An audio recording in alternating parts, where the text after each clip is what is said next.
Right. Hello, Internet. It's been a while. Another disassembly and analysis video. This time it's a Sapphire Vega 56 Pulse edition. So if you're not familiar, Sapphire has the Nitro Plus, which is the premium edition, and the Pulse, which for most of them for their lineups. Despite the generation, so 580 and so on, and obviously the new ones, RX 6000 series as well. So this is a Vega Pulse, as you can see. Due to the nature of this, the PCB is only limited to here, as it's obvious. I've actually owned the Nitro Plus 64 Vega 64, and obviously due to the premium, the cooler was much more beefier than this, and obviously it's a full-length PCB as well.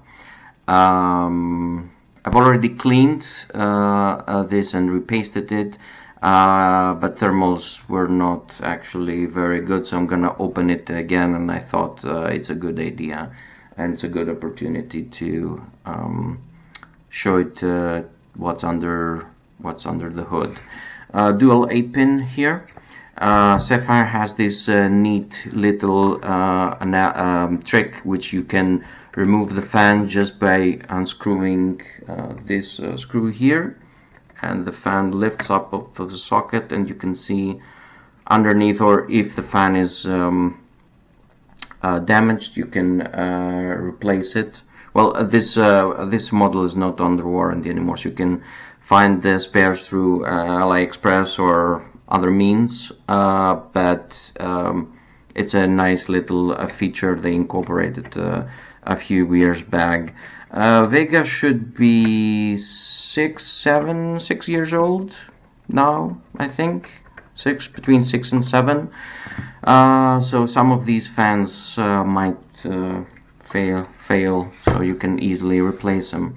So PCB is short. We're gonna replace. We're gonna remove all the screws that are holding the back plate. For most cards, it has only a cosmetic use. Here on this particular ones, it has MOSFETs on the back side of the PCB. You can see the intrusions, 1, 2, 3, 4, 5 here, so it's actually helping with cooling the PCB down. So this has a technical and performance use as well. And we're gonna take in the end some typical measurements as well. This is a full working card, by the way.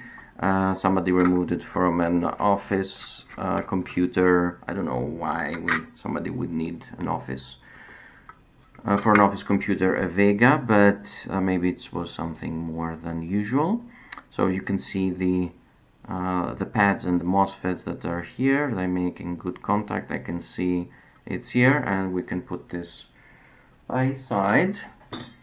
And just then it's the retention that's holding. Oh, this is too big.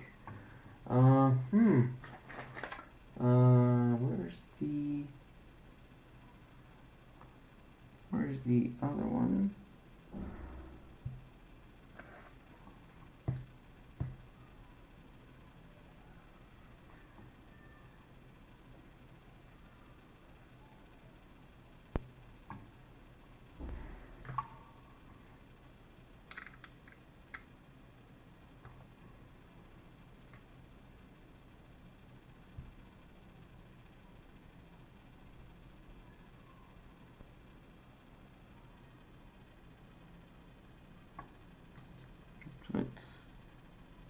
This one?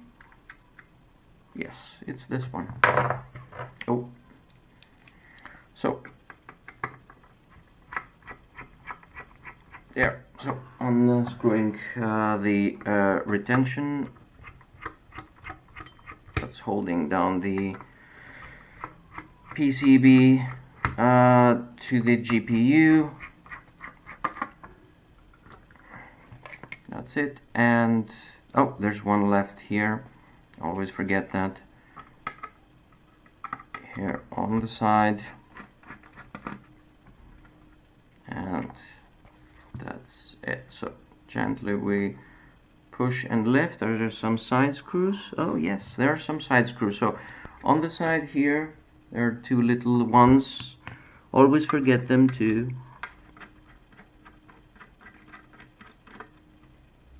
Not all the cards have them, but some of them do.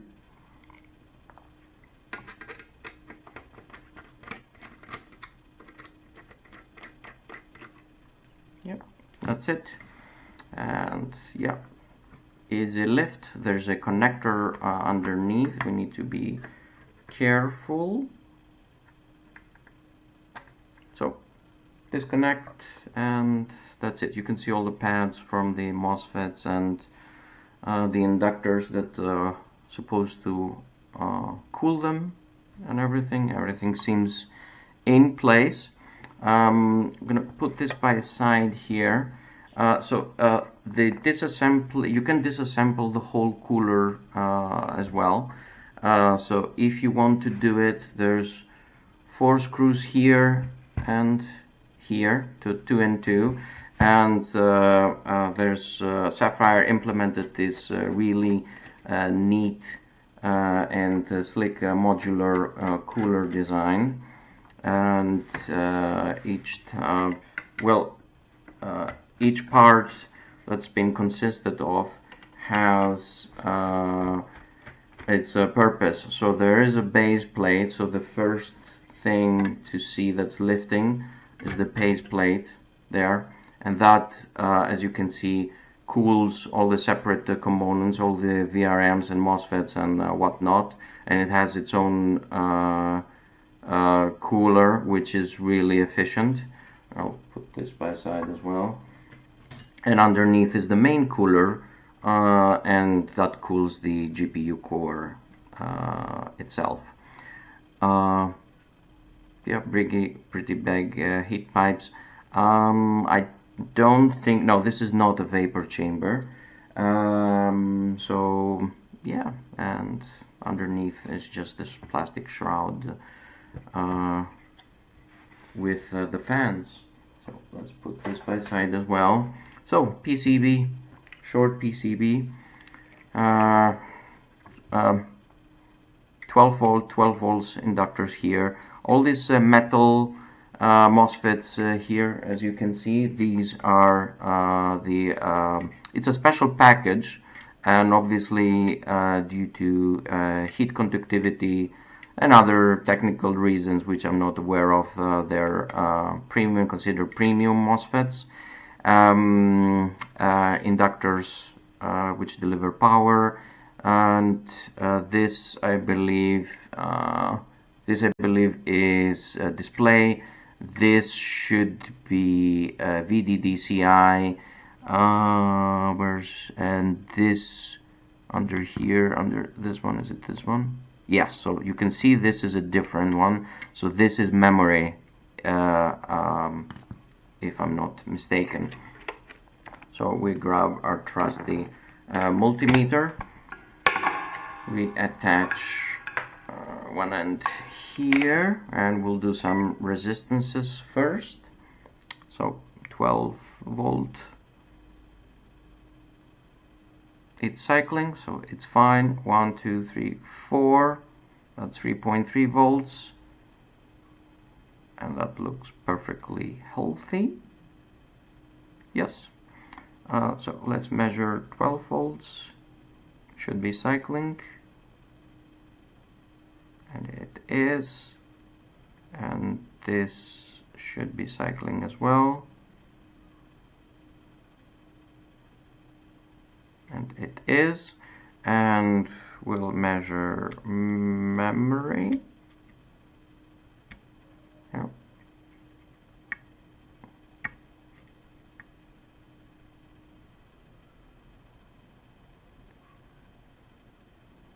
Yep, 46 is fine, and display 17 is fine, and VDDCI it looks rather high. I don't think this is correct. This is measuring correctly.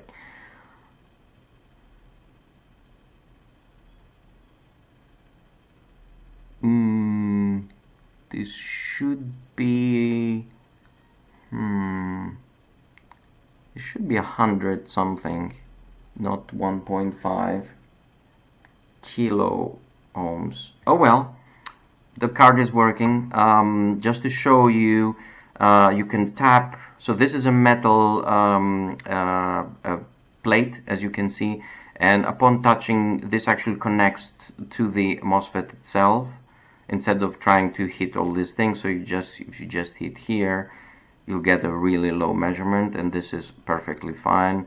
So I'm guessing this is low side, high side, but it all should be the same. It's cycling for some reason. Maybe it's connected to 12 volts. So this could be high side and this could be low side, I'm guessing. Let's check here. Yeah. In any case, let's flip the card. There's nothing on the other side. There's no 5, well, I don't know where 5 volts is, or 1.3, or the rest of them here. This is 3.3 here, but it's going to be the same as the first 4 pins we measured. This card has also a BIOS switch, obviously with Vega. A bit more higher performance model. Sapphire opted to put a bit of premium feature, I guess. And maybe I'll check this afterwards what it is. What's the second mode into? So I don't know where 5 volts is on this one or on the back. I don't know where 1.8 volts is here. I can see a driver here. Yeah. So on the back, if you go here on the first 2 pins is 12 volts again, which should be cycling. It is, and the other ones here are 3.1, so this is 3.3 volts as well. The PEX reset, for the PEX reset we need to switch to diode mode, and I need to swap, because we can swap instead of that. Let's do that. So for, I don't know what, I'm not an electrician, but it likes diode mode. It likes to measure on one side only. So we pretend this is black, despite that it's not, because I swapped them here. So this is PEX reset display, and it looks fine. And let's check the first data line. So first data line is here and here, and it looks fine. We can swap over to the backside, and we can check the first data line here, which is the 3rd and 4th pin. Yeah. So during diode mode, a diode sends a pulse, and we can measure. We can see the measurement that the voltage between ground and the point that we are measuring. If it was 0 or like an absurd number, we would know that data lines are defective and whatnot. And yeah, and that's it. That's disassembly and basic analysis of Sapphire Vega 56 Pulse Edition. That's it. Thank you. See you until the next one.